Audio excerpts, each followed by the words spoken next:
As a campus community, we must do everything we can to ensure that this never happens again, to make sure that any sexual assault never occurs. But to do so, we must listen and learn lessons. Only then can we truly begin the process of healing.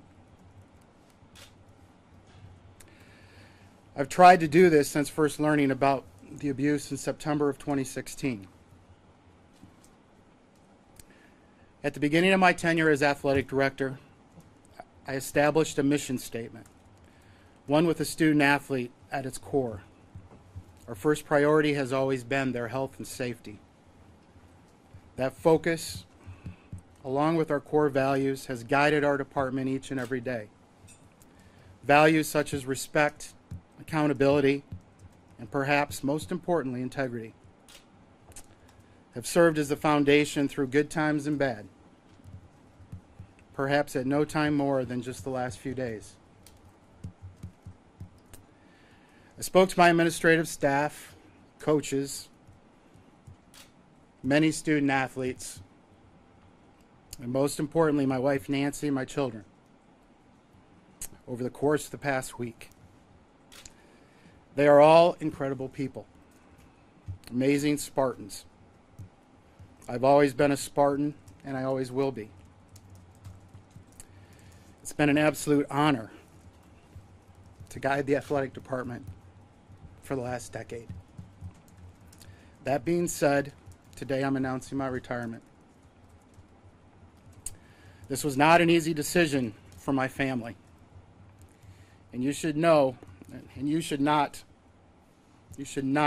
jump to any conclusions based upon our decision. Listen to the facts. I'm not running away from anything. I'm running towards something. Comfort, compassion, and understanding for the survivors in our community. Togetherness, time, and love for my family. Much attention has recently been given to the outside investigations into the university and the athletic department, including those both by the Michigan Attorney General and the NCAA.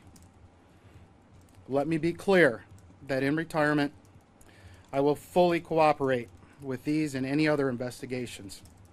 As a university, we must focus on the healing of the survivors and our entire community. That's my statement. You all understand that there's much litigation that's currently going on. I know every word is scrutinized, but I want to be open with you like I think I've always been through my tenure in answering questions that you may have, and I will do the best of my ability to answer them.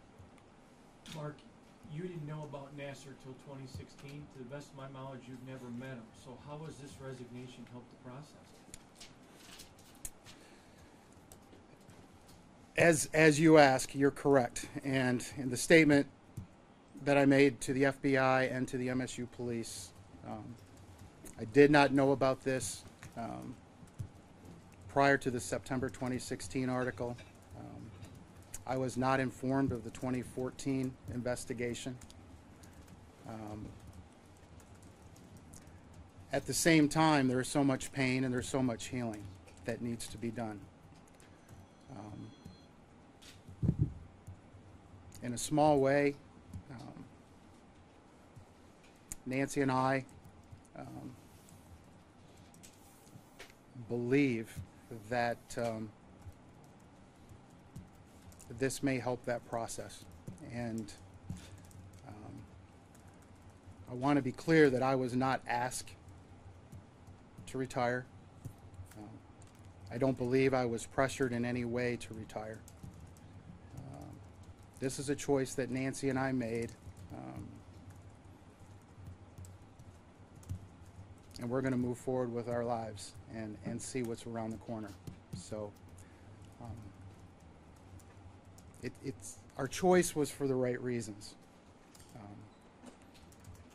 When did you make the choice, and what was there a point when you said was there an event or anything in the last week that made it clear to you that this is what you needed to do? No, there's not an event, and you know, the past year has been a challenge at Michigan State. Um, I I feel good with every decision I made at the time I made it, based on the information that I had available to me. I just think when you look at your wife at night, she sees the toll that not just this but other things have on you. But watching the survivors' statements, you know, that was impactful. I think on everyone. But there's not a specific thing, and you know, retirement is something everyone looks forward to. This isn't all that much earlier than we had hoped for. And we're both very comfortable with the decision. Mark, when you told staff, coaches, some of them very close friends of yours, what was their reaction? Did anyone try and say maybe you shouldn't do this? Yes, many people told me that I should not do this.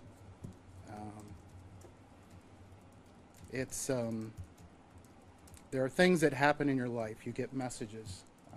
I know this is the right time. I know it's the right time to let people heal. I know it's the right time for me and Nancy. I have 3 children that mean the world to me. They're incredible kids, and I don't like to see them in pain either. So I don't even know if I'm answering your question, but that's where I'm at. You've heard those victim impact statements, and there were a number of Michigan State athletes involved. I guess what went through your head hearing those and knowing that happened, and it wasn't necessarily on your watch. A lot of those were earlier, but I guess what, as the leader of this department, do you think?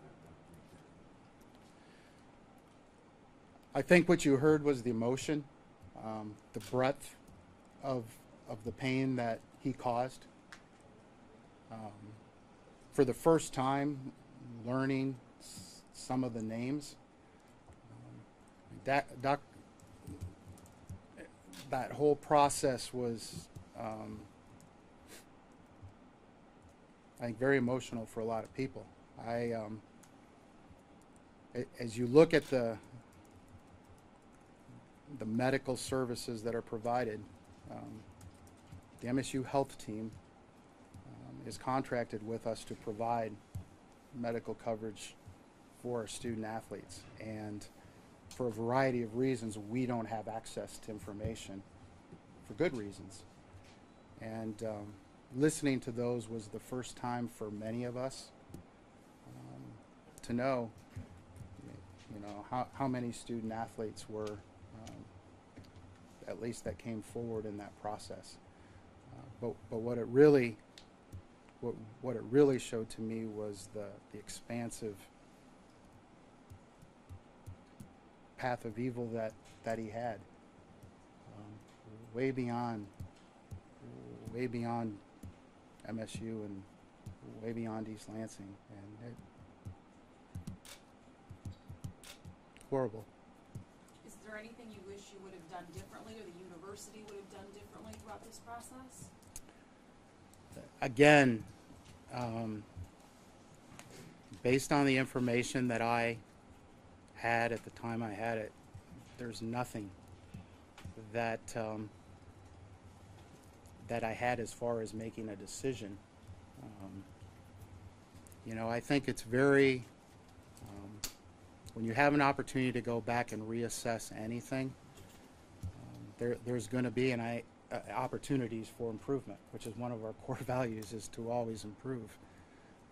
The story is horrible, as I just said, and it's the university has to assess that. know, every decision I made was a good one at the point when I made it. I like everyone, you get frustrated that there's not enough dialogue about it, and that's one of the reasons why I wanted to have this opportunity to respond at least to what I know. And I am not privy to a lot of the information that is being discussed at the university level. But it's, you know, what I would ask, I've been interviewed by the FBI. I've been interviewed by MSU Police. I've responded to every question, and many other people have as well. As an AD, you learn very quickly, don't investigate, don't prosecute, and don't judge. Allow those that do that process to do it. And then you have to make decisions on the outcome of that process. So it's taken some time. I think the growth and the magnitude of the abuse has evolved and become bigger than I think anyone imagined, and that's created a lot of that challenge. Mark, did you ever meet Larry Nasser? Do you think you should have been told about the 2014 report? And just as a Michigan State grad who's done so much here, to have this be the end of your career, your emotions about that, I think, is season 3. Yeah, when you ask that question, I don't believe that I've ever met him. Relative to the 24 investigation, that is not my choice on where those get shared.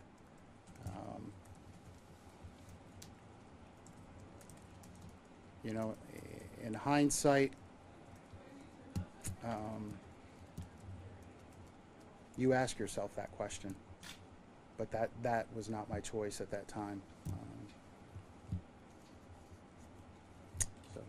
Mark, we know with Rowena that her retirement allows her, she's gonna stay on and be part of the university.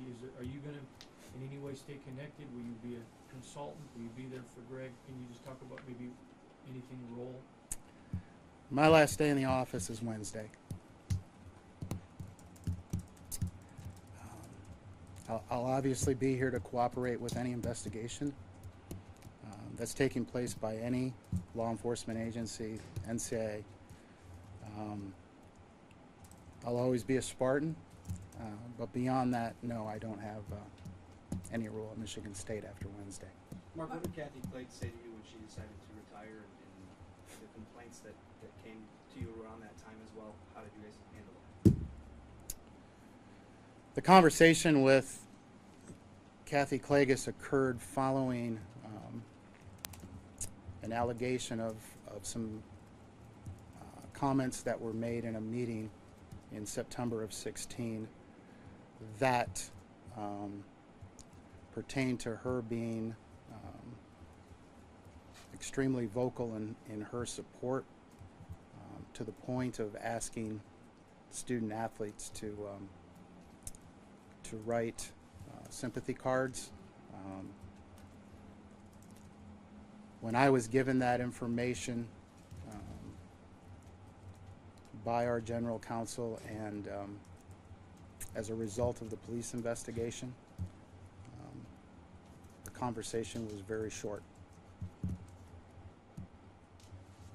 Mark, what about the 2 athletic trainers who were named by some of the survivors as brushing off allegations in the 90s, early 2000s, and the fact that they're still on staff? Is there any response to that? As I mentioned, there's much litigation occurring. That is in that realm. I'm not privy to all those conversations. I have been asking for outcomes of those, and have not received anything to this point. So that is involved in the litigation process. Why not stay on? Why not stay on? You've got the heart. I see the heart, the sympathy. Why not stay on and try to push Michigan State through this? Because of care. Everybody's wired in different ways. And again, I don't want anyone to perceive that I'm walking away. I'm walking forward. I'm walking forward in a way that, based upon my deep assessment, gives the survivors, first and foremost, this athletic department, this university, and my family an opportunity to heal and step forward. There's nothing more than I've enjoyed than the last 10 years. Again, my wife Nancy and I, our 3 kids, not an easy decision. But when you look at the scope of everything, that's the reason I made a choice to retire now, and I hope that it has a little bit of helping that healing process. See your kids sometimes. All right, guys. Thanks. Thanks. Appreciate it.